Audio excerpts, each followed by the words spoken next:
نہیں فرمائی، بلکہ اس سے پہلے ہم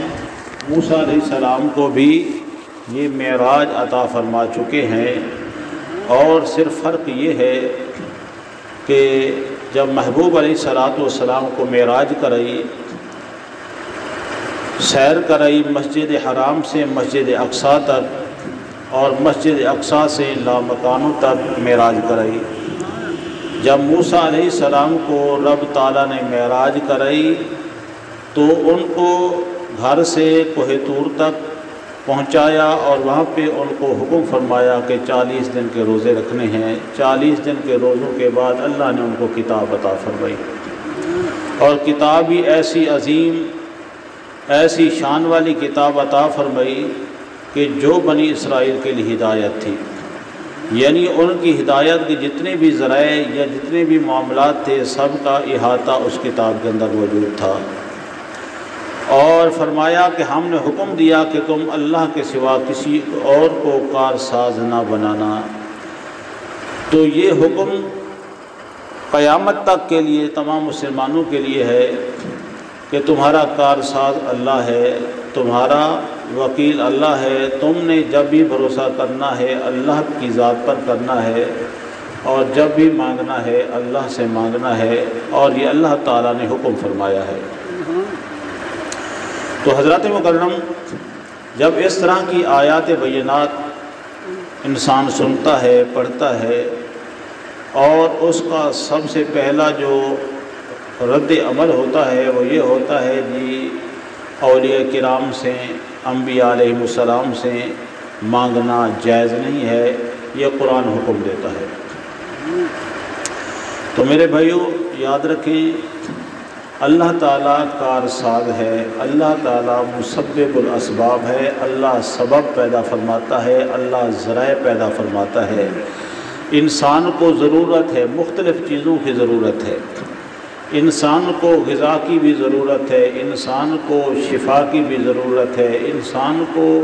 مطلب دنیاوی معاملات میں بھی کسی کی مدد کی ضرورت ہے۔ انسان کی زندگی کے اندر ہزاروں پہلو موجود ہیں، ان کی ہزاروں ضرورتیں ہیں، اور تمام ضرورتوں کا اللہ تعالیٰ نے ایک ذریعہ نہیں بنایا۔ مثال کے طور پر انسان کو اناج کی ضرورت ہے، تو اللہ تعالیٰ نے اس کے لیے انسان کے لیے زمین سے اناج کو پیدا فرمایا، یہ اس میں ہل چلاتا ہے، اس میں مطلب بیج ڈالتا ہے، جو چاہتا ہے اللہ تعالیٰ وہی اس میں اگا دیتا ہے اور اس کو غذا عطا فرماتا ہے۔ اور اسی طرح اگر انسان بیمار ہو جاتا ہے، کبھی آپ حضرات نے نہیں دیکھا ہوگا کہ کوئی بندہ بیمار ہو اور پھر وہ کھیت میں جا کر ہل جوت لے، وہاں پہ کھیتی باڑی کرنا شروع کر دے، کوئی پوچھے بھئی کیوں کر رہا ہے، وہ کہے جی مجھے شفا چاہیے۔ ایسا نہیں ہے، انسان جانتا ہے کہ اب مجھے شفا کی ضرورت ہے تو مجھے کسی معالج کے پاس جانا پڑے گا، تو وہ اس کے پاس جاتا ہے، اللہ اس کو شفا عطا فرما دیتا ہے۔ کھیت یہ مطلب بیجتا ہے، رزق اللہ دیتا ہے، رازق وہی ہے کیونکہ اس نے اس کو ذریعہ بنایا ہے۔ اور اسی طریقے سے انسان کو شفا کی ضرورت ہے، بندہ ڈاکٹر کے پاس جاتا ہے اور شفا اللہ دیتا ہے، ڈاکٹر کو اللہ نے ذریعہ بنایا ہے کہ جب بھی تمہیں شفا کی ضرورت ہو، جب بھی تمہیں کوئی دکھ تکلیف دامنگیر ہو تو تم اس معالج کے پاس آ جانا، اور تم مایوس بھی نہ ہونا۔ ایک ڈاکٹر کے پاس شفا نہیں ملی، دوسرے کے پاس چلے جانا، تیسرے کے پاس چلے جانا،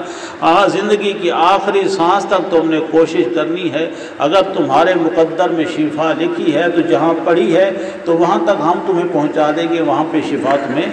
مل جائے گی۔ مایوس ہو کر گھر میں نہیں بیٹھنا۔ اگر خدا نہ خواستہ شفا نہیں ملتی تو یہ عام سا جملہ ہے جو ہر کوئی بول دیتا ہے، کہتے ہیں کہ جناب اگر زندگی ہوتی تو کوئی نہ کوئی ٹونا لگ جاتا، کوئی نہ کوئی علاج اثر کر جاتا، جب زندگی نہیں رہی تو علاج بھی بے فائدہ رہا۔ ہر انسان اس بات کو سمجھ جاتا ہے کہ انسان یا معالج جو ہے یہ صرف اور صرف ذریعہ شفا ہیں، اصل شفا جو ہے وہ اللہ کی ذات ہے، اللہ ہی شفا عطا فرماتا ہے۔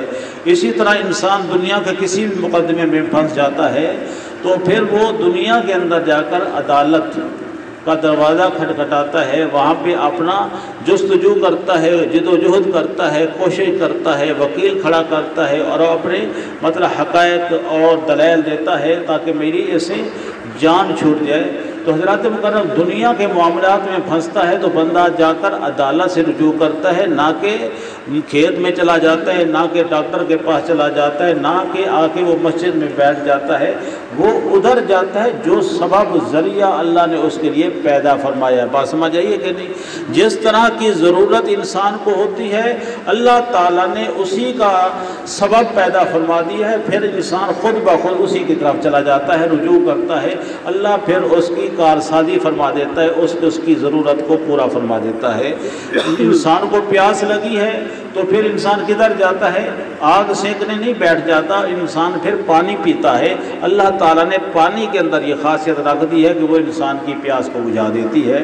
انسان کو سردی لگتی ہے تو پھر وہ پانی میں نہانے نہیں چلا جاتا، انسان پھر آگ سینکنے چلا جاتا ہے، سورج کے سامنے چلا جاتا ہے، رضائی میں چلا جاتا ہے، پھر یہ اس کے جسم کو مطلب کہ سردی کو دور کر دیتی ہے، انسان ٹھیک ہو جاتا ہے۔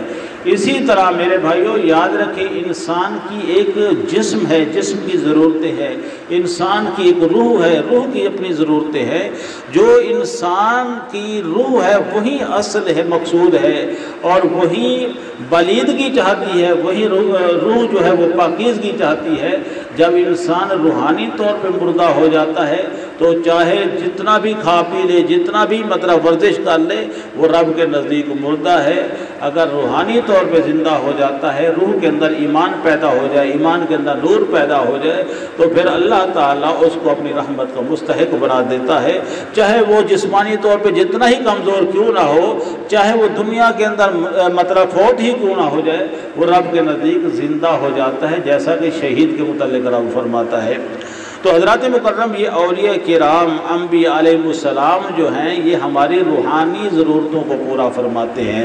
یہ ہماری روحانی مشکلات میں ہمارے لیے آسانی پیدا فرماتے ہیں، کیونکہ جہاں پہ اولیاء کرام کے مزارات ہیں یا جہاں پہ اولیاء کرام زندہ ہیں، موجود ہیں، رہتے ہیں، یا جہاں پہ انبیاء علیہ السلام کے روضہ مبارکہ ہیں، تو وہاں پہ اللہ کی رحمت جو ہے وہ چھما چھم ہمیشہ برستی رہتی ہے۔ اور جو بندہ وہاں پر اس نظریے سے جاتا ہے کہ میں جاؤں گا، وہاں پر بیٹھوں گا، وہاں پہ ان اولیاء کرام کے لیے دعا کروں گا، تو میں اللہ کے پیاروں کے لیے جب دعا کروں گا تو اللہ کو بھی مجھ پر پیار آ جائے گا، اور اللہ اس کے صدقے، اس کے ذریعے مجھ پر بھی اپنی رحمت کی برکھا برسا دے گا۔ اگر اس کی رحمت کا ایک چھینٹا بھی مجھے مل گیا تو میرا بگڑا کام بن جائے گا، میرا بگڑا کام سنور جائے گا۔ تو حضرات مکرم یہ ہے وہ مشکل کشائی جو اولیاء کرام کرتے ہیں، یہ ہے وہ مشکل کشائی جو مطلب کہ اولیاء کرام سے مانگتے ہیں۔ ایسا نہیں ہوتا کہ بھئی آج میں تھک گیا ہوں، حال